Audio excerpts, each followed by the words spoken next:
Welcome back to the Girl Camper podcast, where we are all about going places and doing things. I am your co-host, Lisa McDermott, and today we are diving into the world of campfire cooking with someone who knows how to make magic with hot coals and cast iron. I am joined by Michael Arusa from Rome Pie Irons. Yes, that Rome, the brand that's been bringing us nostalgic campfire treats since the 1960s. We're talking history, delicious ideas, and how these humble little pie irons can seriously upgrade your next camping meal. So grab a marshmallow, cozy up, let's get cooking, girl camper style.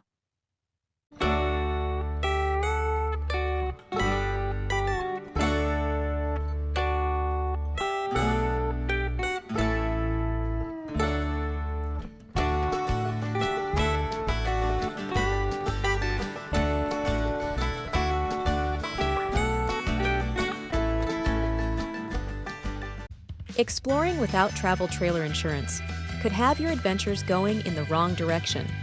Keep yours moving forward with Progressive. Get a quote today from a leader in RV insurance. Welcome back, everybody, to the Girl Camper podcast. And thank you, Progressive Insurance, for being one of today's show sponsors. We sure appreciate you guys. But I am excited to have Michael Arusa from Rome Pie Irons on today, because cooking with pie irons is literally one of my favorite ways to cook at the campground. And that is saying something, because I really don't like to cook at all. But pie irons, I think, are so much fun and so versatile. So welcome, Michael. I'm excited to have you. Thanks, Lisa. I really appreciate it. This is anytime I can talk about pie iron cooking and just, campfire fun. I'm game. Yeah, that's my thing. So let's start. Tell us a little bit of the story behind Rome Pie Irons. How did this company get started? Sure. So we're going back to 1964. My father and my grandfather came up with this idea to start making pie irons. But initially they started making farm bells, casting farm bells that out of aluminum, the old fashioned, call the kids in for dinner type bells. Oh my God, my mother had one of those. Really? Nice. Yeah, it's really unique. So they started doing that, and it was my dad or my grandpa. They had this idea to start casting this pie iron. They had I guess the story is there was a kind of a traveling salesman trader guy that my dad met and said, you should really make one of these items that you can put bread in and you close it like a clamshell, and then it's a kind of a sandwich cooker, toaster. And my dad, I mean, he was a big camper, and they thought, yeah, that'd be a great idea. Because really we'll go into the history a little bit later, but they started making one, and things happened over time. Throughout the 60s, they developed other designs. My grandfather he helped my dad out, but really we come from a background of creative types when it comes to manufacturing. My grandfather had a bunch of different patents, was always inventing things, coming up with ideas. He designed and patented the electric scissors, the hand scissors that he ended up selling to some sewing company. But he always had lots of ideas. So he was more than happy to dive in and help my dad out in the early years. And my dad had just gotten married to my mom at the time. And it was a real bootstrap little business for quite a while. And at the time, I can tell you about their first office. For, I don't know, the first 3 or 4 years, my dad ran the place next to a laundromat, and they couldn't afford a phone in his office, but there was a payphone in the laundromat. And whenever he got a business call, the people that owned the laundromat would bang on the wall because my dad gave the number of the payphone to his customers. My dad would run around, go into the laundromat, answer the phone as as his business line, and which is amazing to think of now. But yeah, that's how we started, and slowly we built the business up. Oh, that's funny. Well, you started to touch on the history of pie irons themselves. Um, Yeah. let's go back to that. What Sure. can you tell us about the history of pie irons and how long have they been around, do you think? Well, to me, it all goes back to the French and Belgian waffle makers that were being made in the 1800s, and it looked like they mostly looked like a kind of like a log lifter where there's a hinge in the center, and you've got two plates that were curved so you could fit food inside of it, and the rods were connected in the center with like a little rivet, so it opened and closed. And there are waffle makers that go back to the 1800s that look like this. There are also like in the Netherlands, they do stroopwafel cookies and different things like that, which kind of work on the same idea. So you can see through that evolution, you can see some early kind of sandwich type makers from France, probably in the like 1920s or 30s. I don't think they were using bread at the time. I think they were doing some kind of baked goods with them. But in the States, the first one started appearing in the late 40s, early 50s, little sandwich cookers. And they were generally steel or aluminum and short and little circular, round circular pie shape.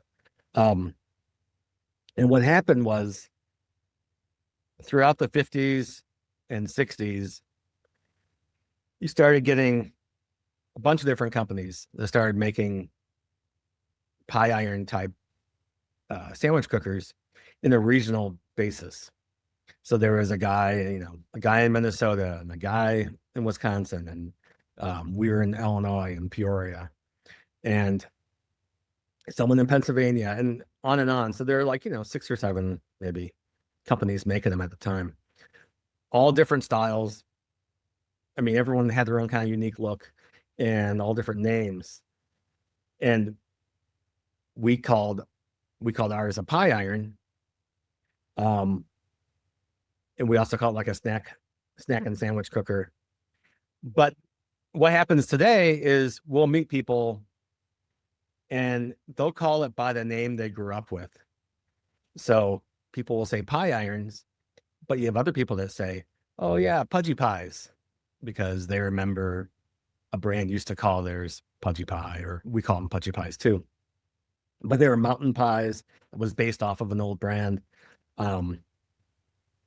And it's kind of cool that way that you have all these different regional names for the same essential item. Yeah. So That is neat. that's kind of a brief history, I guess. Yeah. So for our listeners of our podcast, and for someone who's never used a pie iron before, how would you describe what it is and how it works? Yeah, good idea. There might be people on here that are saying, okay, he's been talking for a while, but what is pie iron? Iron. Yeah. So basically, it's a way to make a toasted sandwich or pie, a sweet or savory pie over a campfire. And you have 2 sides that look like little skillets, and they have a hinge, they clamp down, and inside there you put 2 pieces of bread and fill it with whatever ingredients you want. And then there's steel rods and a wood handle so you can hold it over the fire. And it clamps down, it puts pressure on the bread and the ingredients, so it cooks it almost like a panini. So you've got this kind of pressed down sandwich. Takes 4 or 5 minutes, and you take it out and you've got a nice little toasty treat. So I know as someone who does use pie irons myself, what are some tips on getting the perfect seal so that you don't have any leaks or burnt edges Sure. in there? So we make a lot of different styles. If you want to keep it nice and sealed, I suggest the round style like this. Because what happens is when you put the bread in, add the ingredients, you close it up, and you've got all the extra breads kind of sticking out. And you trim that off with, I mean, you can just pull it off with your fingers, or you can cut it off with a knife. And that you've got this crimped bread. So once it starts cooking, especially with the butter, it kind of caramelizes the bread a bit and keeps that edge nice and sealed. So I think that's the best way to get a good sealed pie. In the square design, it kind of depends on the size of the bread you're using. You can use just a basic white sandwich bread, works just fine, but there's a lot of different choices out there. And again, you can, on a square one, you can either try to have a bread that where it sticks out a little bit so you can get that edge nice and trimmed off, or you can try to just squeeze it all into the square pie iron itself. So it's kind of a couple different ways to go. But we only make our irons out of cast iron, so we've got that heavy pressure on the bread, and that's what helps keep it sealed. If you use aluminum, it's much lighter, and it's hard to get that good pressure on the bread and the ingredients. Well, and I can say there is a difference in pie irons out there. I started off with, a $9.99, $10 version of one that I got at, a big box store, and it didn't even last the season. It fell apart. And now I only have the Rome pie irons because they are quality, and I've had it for multiple seasons, and there's absolutely no issues of wear and tear with it, other than you can see where I've cooked stuff on it. Right. I mean, they're great. So Thank you. mhm. And we obviously we kind of live and breathe pie iron cooking, so we're really focused on it and want to make sure that the quality is always there, and it's something that we use ourselves quite a bit. And if we're going to spread the joy and the fun of pie iron cooking, we definitely want people to have a good experience with the product too. So it's in our best interest to make them as well as we can. And we also, if something does happen, we have a 10-year warranty on our pie irons. So, and we're really, honestly, we're really good about not asking too much of the person that has an issue. Just send us a photo, explain what happened. We're happy to swap it out. We're not going to say, oh, can you find that receipt from 7 years ago? Oh, that's cool. What are the ideal heat sources for cooking with a pie iron? Sure. Is one better than the other? Open fire, charcoal, propane? Any do's and don'ts with heat control? Anything like that? When we used to make aluminum, it was always aluminum pie irons. It was always a much bigger issue, because if you leave the aluminum in the coals, you could end up removing it and finding a hole in the pie iron, because you could reach the melting point of aluminum. And that's one reason to stick to the cast iron. They will hold up and they will work in all types of heat sources. So you can take your cast iron pie iron, you can hold it over the fire if you want to, but they're heavy, a little bit heavy, 3 pounds to 4 pounds. Ideally, you can just lay it into the fire, flip it halfway through, and it's going to be just fine. It doesn't have to be perfectly flat unless you're making a recipe where you don't want any ingredients to move around. Excuse me. But I would say, Campfire is by far the go-to way to make a pie iron, both just the enjoyment, the aesthetics of sitting around the fire. I mean, that's what it's about. But I'll tell you a secret though. I honestly use my pie iron these days more often on our grill than I do over a fire, just because I've got a couple kids, and if we might want to do some pies, but it's after dinner and I don't have time to start a fire and all that, we turn on the grill. Yeah, just put the pie irons on the grill, and it's great. We can do a dessert or whatever super quick. Well, they're So- definitely versatile for sure. So Yep. we're going to Yep. take another quick commercial break for our second show sponsor, Kurt Lippert Manufacturing. We'll be right back. Okay. Kurt Echo Mobile Brake Controller is a world-first mobile Bluetooth brake controller that can give you an entirely new towing experience. It's easily plug and play into your RV wiring harness with no tools required. It connects wirelessly and syncs with your smartphone to control and monitor all trailer brake activities. Its compact, portable design allows for easy transfer from one vehicle to another and convenient storage when it's not in use. Check it out in the complete family of Echo units to find the best fit for your towing setup. Thank you, Lippert Kurt Manufacturing, for being our other show sponsor today. We sure appreciate you guys. So, Michael, let's talk about cooking with the pie irons, and let's talk about recipes. What Sure. are some of the Yeah. classic things that people make with pie irons?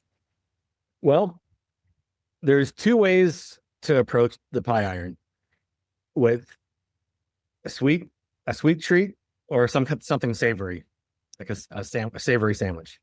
That's the two directions people usually go.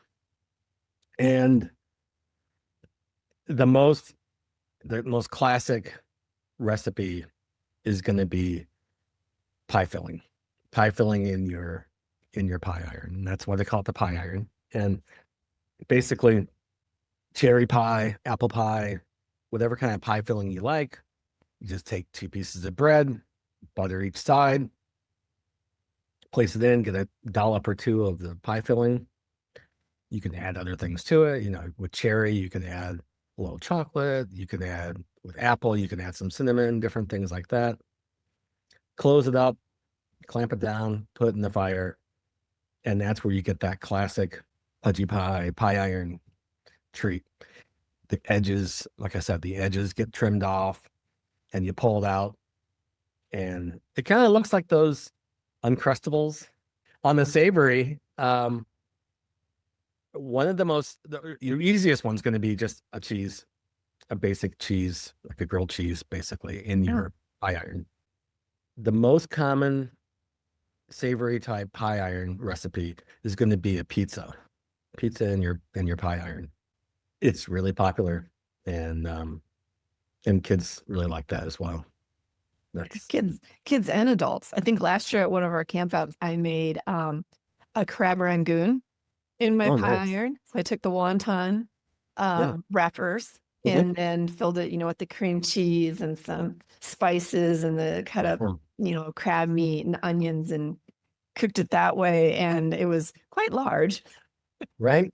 but it was great for sharing, and it was so yummy. So Yeah. they're so versatile. And then Right. I'm not a big pie person, but one of the first things Yeah. I ever played around with on my pie iron was I took lemon curd, chocolate, and marshmallow and bread. And I think this was a combination of like a couple recipes, and Right. might have been a mistake on my part putting them all together, but oh my God, it was so good. But you're talking about recipes.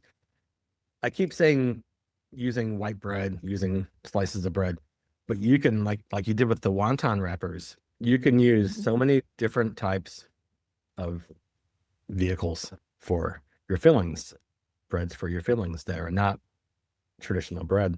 True. Yeah, Cinnamon rolls, cinnamon rolls. Yeah, biscuit that kind of stuff. Yeah. Yeah, we'll get the crescent roll dough Right. Yes. tortillas. No, yeah, tortillas are a great way to do it. We mentioned your cookbooks. I have both of them. They are fabulous. I've been kind of trying to cook my way through them, making Right. each one of the different recipes. Mhm. Yeah, the photography is great in there. The recipes are super simple. Right. The only thing that's not in there is how long to leave your pie iron on the fire, but that's pretty subjective. Yes. So I can see why it's not, but those cookbooks are really, really, they're great. Thanks. Yep. Mhm. Yep. So we do so you're talking about Pudgy Revolution. Yes.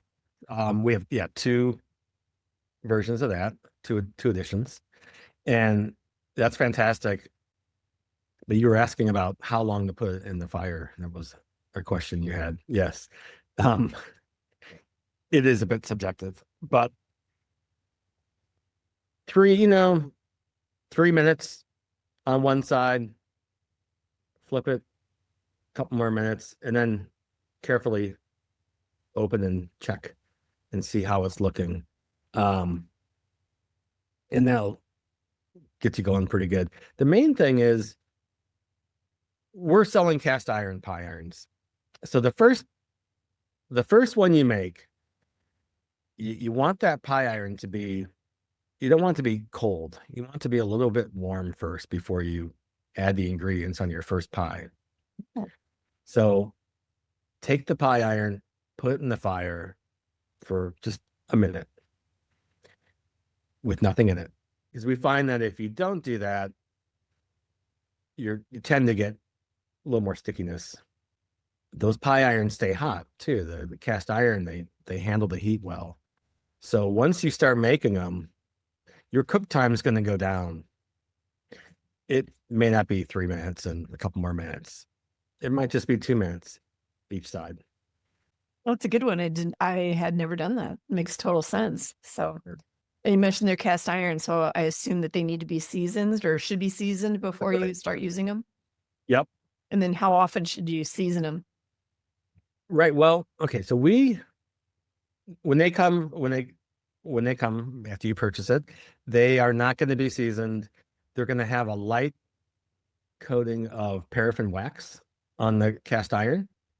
So when you get your pie iron, you're going to heat off that wax. Easiest way to do it is just place it on the grill or put it in your campfire for a minute or two, pull it out, wipe it clean with the paper towel, and then you can start your seasoning process. And you would season it just like you would a cast iron skillet. The main thing is when you season cast iron is not to use a low burn temp oil. So you don't want to use olive oil, for instance, and you want to use something like a canola oil or something that's a high temp cooking oil. Coat the outside and inside lightly. Just use a paper towel or something. I like to do it on the grill just because I find it easy. But if you're camping, just do it in the campfire. But I would open it up, place it on the grill. I close the lid down. 15 minutes. Flip it over. Another 15 minutes, and then remove it. Let it kind of cool down, and wipe out any buildup. Sometimes you'll get some oil buildup. Okay. If you overcoat it or something, you can just wipe a little bit of that out. People that are real aficionados with seasoning, they might do that process a couple times. I just do it once. Works fine for me. At the end of the season, if you're going to put it in the garage or put it with your camping gear over winter, I would take a little bit of oil, just dab it on the paper towel, and just wipe the cast iron with it. And then put the head of that pie iron inside of if you have a storage bag for it, just put it inside there, or just wrap it in a little towel or something. just so the oiled part of the cast iron doesn't get on your other camping gear. Okay. And but that oil will protect it from developing rust in the damp winter time, and if it's in your garage. If you keep it in your home, then inside the house, it's not a big deal. But if you're going to keep it in the garage or in your RV or something, it doesn't hurt to have a little bit of oil in that casting head during the off season. But that's pretty much it. If spring comes and there's a little bit of rust on there, and you want to clean up again, you really just you can just get a little brush and clean out that cast iron. That rust is probably just going to be very surface level. So you can just wipe it out. If you want to add a little bit of oil and re-season it again, that's, it's not going to hurt. So you mentioned like how to store the pie iron in the off season, but during this camping season, are there some tips there on storing that? I've seen people take like pencil boxes and cut a little hole out so that the stick of the pie iron can go through, and they put them in there. Or some people have taken like make little pockets out of different things that they store them in. Yeah, absolutely. A few different things. Now, I'm all about the creativity of how people want to store them. We sell a bag. We sell ones that cover the head as well as one that covers the entire pie iron that zippers up. But I know people that use the bag that comes with a folding camp chair. The cheap. Oh, right. Yes. There's that. Just the bag that comes with it has a drawstring on the end. It's usually the same length as the pie iron itself. I mean, worst case, maybe the handle sticking out a little bit, but you can put them in there. That's a good idea. Main thing when you're camping, the fire's out. You might want to just, go to bed, but don't leave your pie iron just sitting on the picnic table or somewhere, because, the morning dew when you're camping in the summer and everything's, there's that morning dew in the morning and everything's a little wet, makes it more prone to rust developing, and it makes cleanup harder. So just wipe off your pie iron and enclose it in something before you hit the hay. You mentioned cleaning. What are the best ways to clean and care besides the little brush to get some of the rust spots off? Because it is cast iron. So there are some things to think about. Right. So the main thing is, clean up as you go. There's a lot of debate in cast iron circles on, should you wash your cast iron? Should you use soap? That sort of thing. I personally don't have an issue using a little water and soap on my pie irons, on the cast iron. Mm-hmm. I don't think it negatively affects it. The main thing is, when you wash it, don't air dry it. Just dry it at that time. That's the main thing. Yeah. If the campfire's still going, stick it back on the campfire to dry it out. Exactly. That's a great idea. Yep. Mm-hmm. Yep. We have a conditioning oil too that you can use over time to kind of clean up and recondition it. And it's pretty much the same oil that we use for seasoning, but it has some big pieces of rock salt in there. And salt is good too, to help get any cooked on bits out of the iron. Oh, okay. Cool. So what are some of the common mistakes that first-time users make, and how can they avoid them when they're new to pie iron cooking? Right. Seasoning first. So that's key. Other thing is, you can use it over all types of heat sources, but you really want to try to get some coals going in your fire, just to have that hotter temperature. If you're just putting it over a fresh campfire and it's really just starting to go, it's not going to be a super hot fire, and that's fine.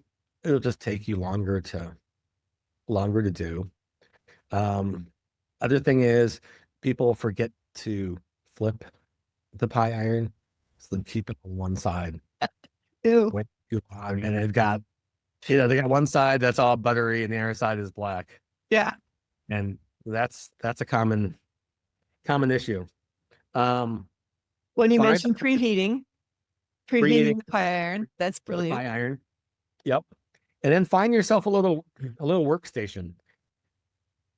Once you take that pie iron out and it's hot and you're walking around going, okay, where do I put this? You need to be ready, have your part of a picnic table where you can bring your pie iron over, remove the pie, and make a new one. But tip wise, the best thing about pie irons, it's hard to make a poor choice with what you're putting inside. You can experiment all you want. And, I mean, how many sandwiches are there on this planet? Thousands. And you don't always need bread too. People will open them up, cook eggs on them in the morning. You can cook hash browns. Yeah, you can do hash browns to them as well. Like you said, cinnamon rolls are fantastic. People will cook a steak, especially in the double size one. You can put a steak in there. We've done it a couple of our campouts. We've actually done how do I describe it? Like a salad bar, or it was like a grilled cheese bar, and had all different kinds of cheeses and all different kinds of breads. And we told everybody to bring their pie irons and then make their own sandwiches. And that's been really fun and pretty popular. That's great. They're a great way to use up leftovers. Oh, sure. Yeah. Yeah. Like my go-to leftover pudgy pie recipe is pulled pork. If I cook a pork shoulder and do barbecued pork, or maybe we're making tacos, we always have leftovers. And it's so good in the pie iron. That's a great idea. So, Michael, where can people find and buy Rome pie irons? Sure. So we sell to a lot of different types of people. So we're in a lot of different types of retail stores as well, predominantly in the outdoor industry. So we're going to be in a wide variety of local mom and pop outdoor stores. We're going to be in some hardware stores as well, some gourmet kitchen type shops, and also in chains within the outdoor industry. So your Bass Pro Shop, Cabela's. Most comprehensive source we have our own website, which is pieiron.com. And we sell pretty much everything on there, all of our accessories. And some of our accessories, we don't sell them in the stores, like our seasoning oils and conditioners. We just sell them on the website. So that's a good place as well. Okay. And like I said, there is a difference. There is a difference in quality. So don't go for the cheapest pie iron out there. If you're new to pie irons, just go with the Rome pie iron. It is worth the few extra dollars that it is, because it is going to last you, for quite a long time. And if it doesn't, we stand behind our products, like I said. So just there is that. Exactly. But do feel free to submit recipes for our recipe contest. You can find it on our website, pieiron.com. So great. Well, Michael, thank you so much for coming on today. This has been really fun. Like I said, I love cooking with pie irons, and our camping season is just getting started, and I can't wait to break mine out and start cooking up some fun stuff. So thank you. Oh, thanks so much.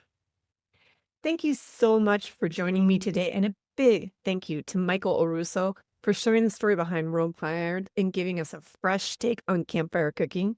Whether you're crisping up a classic pudgy pie or experimenting with something totally new, these tools are a campfire game changer. You're going to find links to Rome's products and some of Michael's favorite recipes in the show notes, so be sure to check those out. And if you enjoyed this episode, please subscribe, leave a comment or review, Share it with your camping crew. It really, really helps us grow and keeps the campfire stories coming. And don't forget, visit girlcamper.com to join our community. When you become a Girl Camper member, it means that you can come to all of our events, meet other adventurous women, and be part of something really special. So until next time, go places, do things, and don't forget that pie iron.